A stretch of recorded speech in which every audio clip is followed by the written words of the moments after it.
આકાશવાણી ભુજ સ્થાનિક સમાચાર તૌફિક સમા વાંચે છે। નમસ્કાર।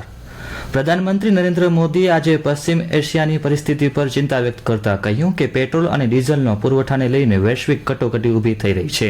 શ્રી મોદીએ આકાશવાણી પર તેમના મન કી બાત કાર્યક્રમમાં રાષ્ટ્રને સંબોધિત કરી રહ્યા હતા। પ્રધાનમંત્રીએ કહ્યું કે આ પડકારજનક સમય છે, કારણ કે આ ક્ષેત્ર ભારતની ઉર્જા જરૂરિયાતો માટેનું મુખ્ય કેન્દ્ર છે। શ્રી મોદીએ કહ્યું કે ભારત આ પડકારને પાર કરશે, જેમ તેમણે કોવિડ-19 રોગચાળા દરમિયાન કર્યું હતું। તેમણે ચેતવણી આપી કે અફવાઓ રાષ્ટ્રીય હિતોને નુકસાન પહોંચાડી શકે છે। લોકોને ફક્ત सत्तावार माहिती पर आधार रखने की सलाह आपी।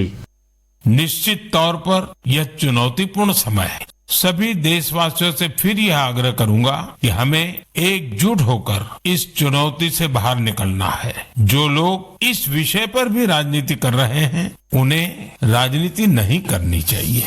यह देश के 140 करोड़ देशवासियों के हित से जुड़ा विषय है। मैं सभी देशवासियों से अपील भी करूंगा कि वो जागरूक रहे, अफवाहों के बहकावे में न आए। सरकार की तरफ से जो आपको निरंतर जानकारी दी जा रही है, उस पर भरोसा करें। પ્રધાનમંત્રીએ ભારતની તાજેતરની રમતગમત સિદ્ધિઓની પણ પ્રશંસા કરી, જેમાં T20 વિશ્વકપ વિજય અને જમ્મુ અને કાશ્મીરની પ્રથમ રણજી ટ્રોફી જીતનો સમાવેશ થાય છે। પ્રધાનમંત્રીએ કહ્યું કે પ્રધાનમંત્રી સૂર્યઘર મફત વીજળી યોજનાની અસર દેશના દરેક ખૂણામાં અનુભવાઈ રહી છે। સુરેન્દ્રનગર જિલ્લાની પાયલ મુંજપરાએ આ યોજના હેઠળ સૌર ઉર્જા ટેકનોલોજીમાં 4 મહિનાનો અભ્યાસક્રમ પૂર્ણ કર્યો છે અને હવે તે એક કુશળ સૌર ઉર્જા ઉદ્યોગ સાહસિક તરીકે પોતાની ઓળખ બનાવી રહી છે।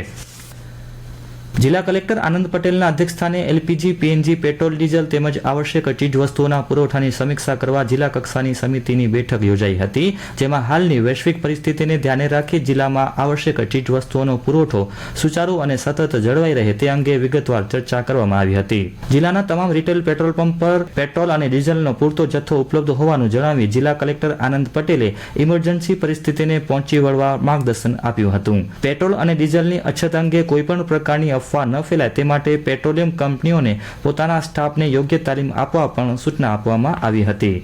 ઉપરાંત જિલ્લામાં આવેલ ઔદ્યોગિક એકમોને સરકારના પરિપત્ર મુજબ જરૂરી જથ્થાની ફાળવણી કરવામાં આવે તેમજ ભાવમાં નિયમન જળવાઈ રહે તે બાબતે સૂચના આપવામાં આવી હતી। આ ઉપરાંત ખેડૂતોને વાવણીના સિઝનમાં યુરિયા સહિતના ખાતર સરળતાથી મળી રહે અને ખેડૂતોને ખાતર બાબતે કોઈ તકલીફ ન પડે તે માટે સમયસર આયોજન કરવા સંબંધિતોને તાકીદ કરવામાં આવી હતી। બેઠકમાં જિલ્લા શૈક્ષણિક સંસ્થાઓની હોસ્ટેલ તથા હોસ્પિટલો માટે એલપીજીનો પૂરતો જથ્થો ઉપલબ્ધ હોવાનું સંબંધિત અધિકારીઓએ જણાવ્યું હતું।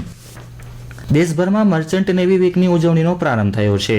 આ નિમિત્તે Deendayal port authority, Kandla mercantile marine department અને વહાણવટા ક્ષેત્ર સાથે સંકળાયેલી અન્ય સંસ્થાઓના સંયુક્ત ઉપક્રમે વિશેષ ઉજવણી કરવામાં આવી રહી છે, જે અંતર્ગત ગાંધીધામમાં આજે સવારે 4 કિલોમીટર મેરીટાઈમ રન અને સાયક્લોથોનનું આયોજન કરવામાં આવ્યું હતું।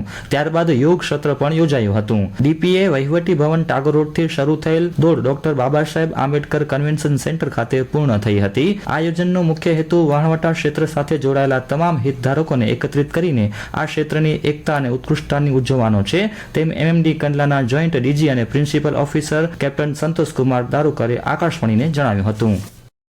લખપત તાલુકા પંચાયતના પ્રથમ મહિલા પ્રમુખ અમિતાબેન રમેશચંદ્ર શાહનું મુંબઈ ખાતે અવસાન થયું છે। તેમની વય 57 વર્ષની હતી। તેઓ 2005માં યોજાયેલ તાલુકા પંચાયતની ચૂંટણીમાં વિજેતા થયા હતા અને 5 વર્ષ સુધી પ્રમુખ પદે રહ્યા હતા। સદગતની સ્મૃતિમાં તાલુકાના મુખ્ય મથક દયાપર ખાતે ગઈકાલે વેપારીઓએ અડધો દિવસ કામકાજ બંધ રાખ્યું હતું। એર ઇન્ડિયા ભુજ મુંબઈ વચ્ચે ઉડાન ભરતી 2 વિમાની સેવા ઉપરાંત ભુજ દિલ્હીની ફ્લાઇટના સમયમાં આજથી ફેરફાર થયો છે। મુંબઈથી ભુજની ફ્લાઇટ સવારે 6:20 ઉડાન ભરશે, જે 7:45 ભુજ પહોંચશે અને તે ભુજથી 8:25 ઉડીને 9:55 મુંબઈ પહોંચશે। આ ઉપરાંત બપોરે 1:50 વિમાન મુંબઈથી ઉડાન ભરીને 3:15 ભુજ આવશે અને તે 4 વાગે ભુજથી ઉડાન ઉડીને 5:35 મુંબઈ પહોંચશે। ભુજ દિલ્હીની વાત કરીએ તો દિલ્હીથી 3 વાગે વિમાન ઉડાન ભરીને 4:50 ભુજ આવી જશે અને આ વિમાન ભુજથી 5:30 વાગે ઉડીને 7:35 દિલ્હી ઉતરાણ કરશે। આ નવા સમય મુજબ મુસાફરોને વિમાની મથકે સમયસર પહોંચી જવા ભુજ એરપોર્ટના ડિરેક્ટર નવીન કુમારે જણાવ્યું છે। અને આ સાથે સ્થાનિક સમાચાર બુલેટિન પૂરું થયું। નમસ્કાર।